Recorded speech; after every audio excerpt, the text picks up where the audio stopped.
welcome to our golden acre. In the 1 acre that we have 8 chickens for eggs. We have 5 large maple trees that we tap and make 2.5 to 3 gallons of syrup the past couple of years. And we have a pretty large garden. Not huge, but right now it's about 650 to 700 square feet of planting space. Our chickens make us compost in the winter. During the summer, they're moved throughout our yard in a chicken tractor. In the winter, they're on deep bedding, and what was our fall leaves and our winter food waste and the spent plants coming out of the garden turn into this lovely compost that we're going to take and top one of our garden beds with.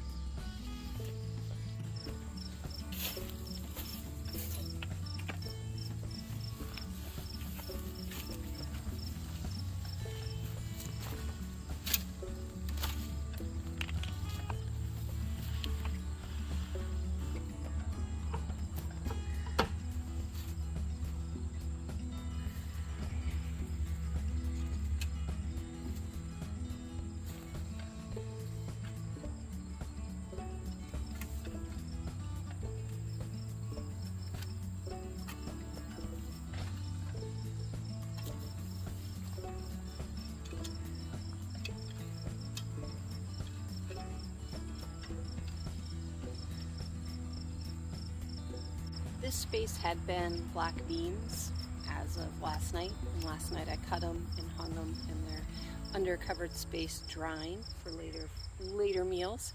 So I just topped that with compost. I'm either going to plant some things for fall in here or just cover it with grass clippings for later planting. But I've been wondering, what does my compost give to the garden? So I purchased a soil test from the local farm and garden store, and then I emailed, it's one of the soil tests that goes to Penn State. And I emailed them and said, I want to test my finished compost. Is this the correct thing? And they said, no, we test compost separately. And they sent me to a site that gives all the different ways, all the different things you can test compost for. And it's a lot of options. You can spend, I think, anywhere from like $35 on up to close to $400 on the different things that you're testing for. Now, as I mentioned, my compost is made up of our fall leaves, chicken manure. Our chickens are fed organic feed. Our food scraps, we do buy a lot of organic, but we aren't purists, so there is some conventional food that does get fed to the chickens. And there's also some hay. Now, I know hay is can be a hot topic in terms of if they get sprayed with a broadleaf herbicide. I'm fairly certain the hay supplier that I have does not utilize that, because back here I have used is actually all broken down hay from that supplier, and I have planted potatoes and beans in that space, and they have done fine. So I don't think I have that contamination. So I don't know if I need to test for contamination, but I'm going to link the different testing options below.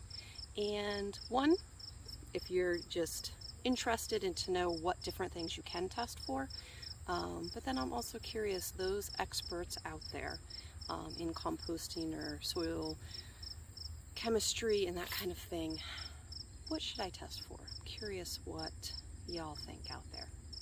Thank you for watching.